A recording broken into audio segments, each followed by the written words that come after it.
So ನೀವು ದಿನಕ್ಕೆ Max ಎಷ್ಟು ಯೂಶಲಿ ಮಾಡ್ತೀರಾ? ಅದೇ ಅದೀಗ ನಾನು ಹೇಳಿದಾಗ ಅವನಿಗೆ ಆ ದಾಹ ಇದ್ದಾಗೆ. ಇವಾಗ ನಾನು ಈಗ ನನಗೆ ನನ್ನದೇ ಪರ್ಸನ್ ತೊಗೊಳ್ಳಿ, ನಾನೊಬ್ಬ ಸೀನಿಯರ್. ಈಗ ನಾನೊಂದು 10 ಇಯರ್ಸ್ ನನಗೆ ಎಕ್ಸ್ಪೀರಿಯನ್ಸ್ ಇದೆ. ಅವರಿಗೆ ನಾವು ಕ್ಯಾಪಬಿಲಿಟಿ ಒಂದು 21-22 ಡೆಲಿವರಿ ನಾನು ಮಾಡ್ತೇನೆ ಅಂದರೆ ನನಗೊಂದು 8 ಅವರ್ಸಲ್ಲಿ ಹೆಚ್ಚು ಕಡಿಮೆ ಬಂದು 140 160 ತನಕ ನಾನು ಡೆಲಿವರಿ ಮಾಡ್ಬೋದು. ವಾವ್. ನೀವು ಒಂದು ಸೀನಿಯರು ಜೂನಿಯರ್ಗೂ ಡಿಫ್ರೆನ್ಸ್ ಏನು ಇದೆ? ಅವನೀಗ ಅದು ಕೆಲಸ ನಾವು ಕಲ್ತ್ಕೊಂಡಾಗೆ ಇರುತ್ತೆ ಮೇಡಮ್. ಅದು ಉದಾಹರಣೆ ಈಗ ನಾವು ಸೀನಿಯರ್ಸ್, ನಮಗೆ ಕಸ್ಟಮರ್ ಇಂಥ ಕಡೆ ಇರ್ತಾರೆ ನಮ್ಗೆ ಗೊತ್ತೇ ಇರುತ್ತೆ.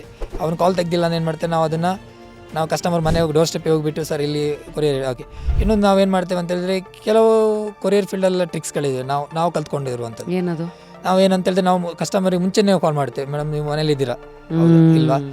ಇಲ್ಲ ಆದರೆ ಏನಾಗುತ್ತೆ ಅಂತ ಹೇಳಿದರೆ ನಾವು ಇಲ್ಲ ಅಂದರೆ ಅವ್ರಿಗೆ ಹೇಳ್ತಾರೆ ಇಲ್ಲ ಸರ್ ನಾವು ಮನೇಲಿಲ್ಲ, ಅವ್ನು ಗೇಟಲ್ಲಿ ಕೊಡಿ. ಅವಾಗ ನಾವು ಇಲ್ಲಿ ಒಳಗಡೆ ಬರೋದು ನಾವು ತಪ್ಪಿ ಹೋಗ್ತದೆ. ಆ ಟೈಮ್ ನಮ್ಗೆ ಸೇವ್ ಆಗುತ್ತೆ.